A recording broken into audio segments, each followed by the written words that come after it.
കോഴിക്കോട് താമരശ്ശേരിയിലെ ഷഹബാസ് കൊലപാതകത്തിൽ പ്രതികളായ വിദ്യാർത്ഥികൾക്ക് മറ്റൊരു സ്കൂളിൽ പ്രവേശനം നൽകിയതിൽ പ്രതിഷേധം.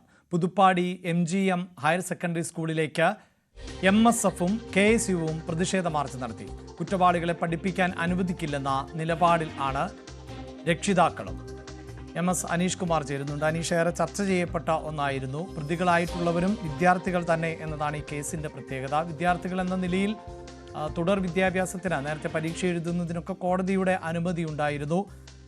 ഈ പ്രതിഷേധം ഉയരുമ്പോഴും നിയമപരമായി കുട്ടികൾക്ക് മുന്നോട്ട് പോകാൻ സാധിക്കും എന്നല്ലേ മനസ്സിലാക്കേണ്ടത്? തീർച്ചയായും വലിയ പ്രതിഷേധം ഇക്കാര്യത്തിൽ വരുന്നുണ്ട്. നേരത്തെ കോടതി ഈ കേസ് പരിഗണിക്കുകയും ഈ പ്രതികൾക്ക് ജാമ്യം നൽകുകയും ചെയ്തിരുന്നു. കുട്ടികൾക്ക് പഠിക്കാനുള്ള സൗകര്യങ്ങളടക്കം ഇവർക്കായി ഏർപ്പെടുത്തുന്ന ഒരു സാഹചര്യവും ഉണ്ടായിരുന്നു.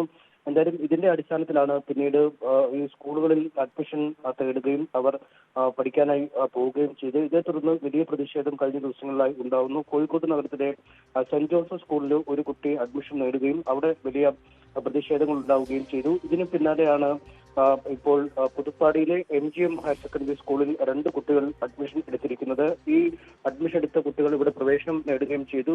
കഴിഞ്ഞ ദിവസം ഈ പ്രവേശനോത്സവം അടക്കം കഴിയുന്ന ഒരു സാഹചര്യം സ്കൂളിലെ കുട്ടികളുടെ ക്ലാസുകൾ ആരംഭിക്കുകയും ചെയ്തു. ഇതേ തുടർന്നാണ് വീണ്ടും പ്രതിഷേധം ശക്തമായത്. KSU MSF പ്രവർത്തകർ വലിയ പ്രതിഷേധം തന്നെ നടത്തി സ്കൂളിലേക്ക് മാർച്ച് നടത്തുകയും തള്ളിക്കയറാൻ ശ്രമിക്കുകയും ചെയ്തു. പിന്നീട് പോലീസ് ബലം പ്രയോഗിച്ചാണ് ഈ ആളുകളെ നീക്കം ചെയ്ത് ഈ പ്രതിഷേധത്തിന് പിന്നാലെ ഈ സ്കൂളിൽ പഠിപ്പിക്കുന്ന അല്ലെങ്കിൽ പഠിക്കുന്ന കുട്ടികളുടെ രക്ഷകർത്താക്കളും ഈ പ്രതിഷേധവുമായി രംഗത്തെത്തുകയായിരുന്നു. കുറ്റവാളികളായ കുട്ടികൾ പഠിക്കുന്ന സ്കൂളിൽ തങ്ങളുടെ കുട്ടികളെ പഠിപ്പിക്കാനാവില്ല, അല്ലെങ്കിൽ തങ്ങളുടെ കുട്ടികളോടൊപ്പം ഇരുത്തി കുട്ടികളെ പഠിപ്പിക്കരുത് എന്നൊരു നിലപാടിലേക്ക് ഈ രക്ഷകർത്താക്കളും എത്തുന്ന ഒരു സാഹചര്യമാണുള്ളത്. എന്തായാലും ഇതുമായി ബന്ധപ്പെട്ട് വിശദമായ ചർച്ചകൾ തന്നെ നടത്താനാണ് തീരുമാനിച്ചിരിക്കുന്നത്. പ്രിൻസിപ്പളുമായി പ്രതിഷേധക്കാർ ചർച്ച നടത്തി.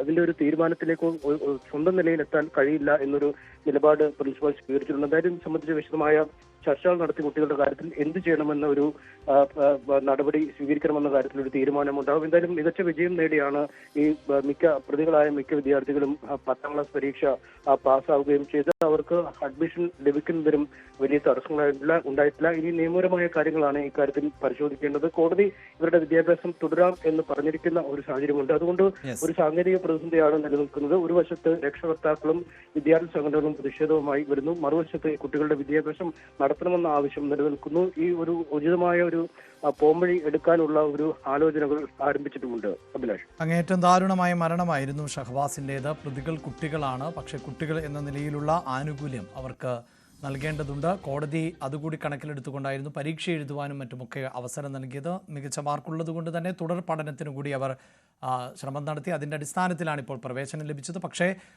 കുറ്റവാളികൾ ആയ ഈ കുട്ടികളെ ഇങ്ങനെ പഠനത്തിന് അനുവദിക്കില്ല എന്ന നിലപാടിലാണ് വിദ്യാർത്ഥി സംഘടനകൾ.